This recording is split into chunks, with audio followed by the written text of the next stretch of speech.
నామమునకు మహిమ కలుగును గాక. క్రీస్తునందు ప్రియ దేవుని బిడ్డలారా, ప్రభువైన యేసుక్రీస్తు పరిశుద్ధ నామములో మీ అందరికీ ఈ ఉదయకాల శుభములు తెలియచేయచ్చు ఉన్నాను. ఈ దినమంతయు మీకు మీ కుటుంబానికి దీవెనకరముగాను ఆశీర్వాదకరముగాను దేవుడు అనుగ్రహించాలని మీ కొరకై ప్రార్థిస్తూ ఉన్నాను. నేటి దినం కొరకు ఏర్పాటు చేయబడిన దేవుని వాక్యము ఫిలోమను పత్రిక 6వ వచనం.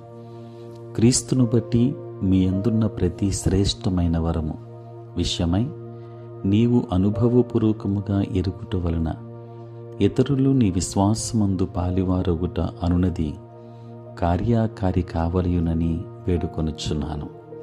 ప్రియులారా, నేటి దినం కొరకు ఏర్పాటు చేయబడిన ధ్యానాంశము శ్రేష్టమైన ప్రతి వరము. దేవుని బిడ్డలారా, మంచిది అనే మాట మనం వింటాం. మంచిది అంటే ఏమిటి?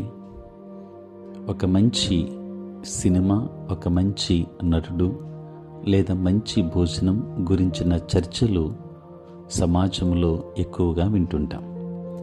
అదే సమయంలో అపోస్తలుడైన పౌలు నాయందు అనగా నా శరీరమందు మంచిదేదియు నివసింపదని నేనెరుగుదును అని రోమాపత్రిక 7వ అధ్యాయం 18వ వచనములో ఒప్పుకుంటున్నాడు. ప్రియులారా, శ్రేష్టత అనే మూడంచెల కొలబద్ద మీద మానవ మంచితనమే దిగువ స్థాయిలో ఉంటుంది. పౌలు రాసిన వ్యక్తిగత ఉత్తరం ద్వారా తనలో ఉన్న మంచితనం వాస్తవానికి క్రీస్తు యేసునందు ఉన్న శ్రేష్టమైన వరముల ప్రదర్శనే అని ఫిలోమను గ్రహించాడు.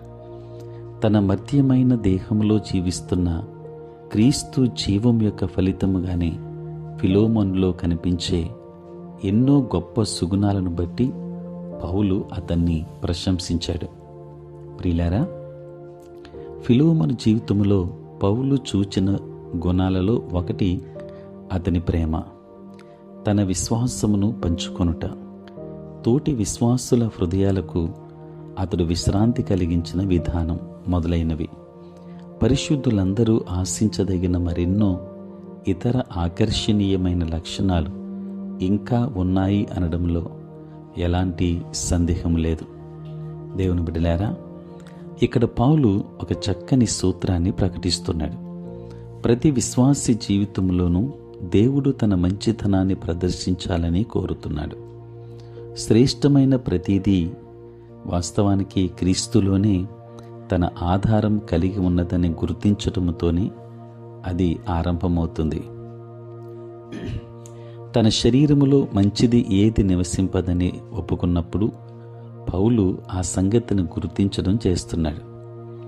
ప్రియులారా, మనం చాలా మంచివాళ్ళం అని భావించినప్పుడే క్రీస్తునందలి మంచి సంగతులు మన గర్విష్టి స్వభావపు నీడన మరుగున పడిపోతాయి.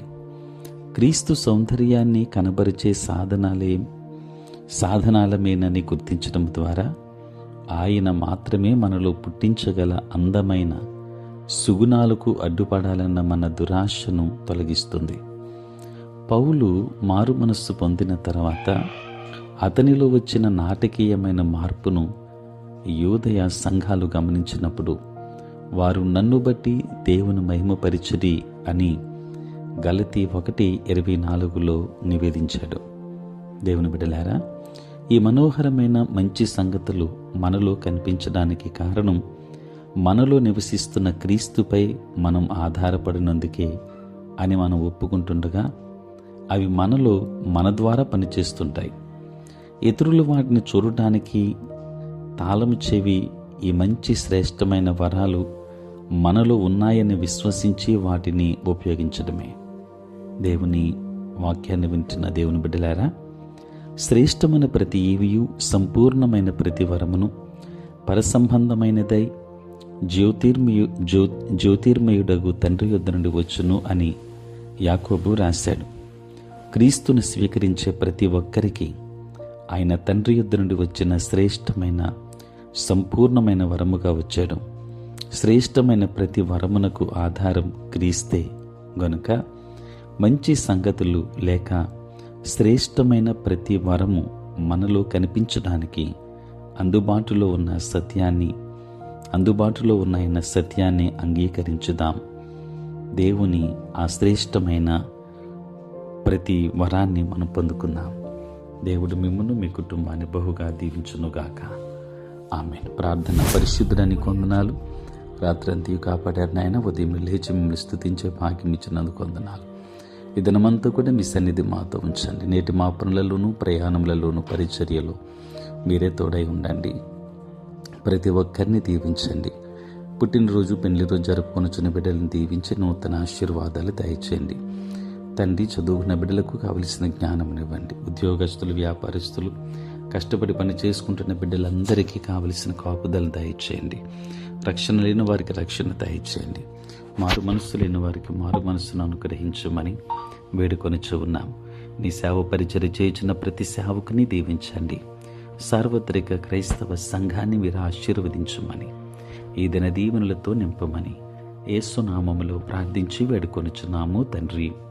ఆమేన్. తండ్రి, కుమార, పరిశుద్ధాత్మ త్రియేక దేవుని దీవెన సదా మీకును మీ కుటుంబానికి తోడై ఉండును గాక. ఆమేన్.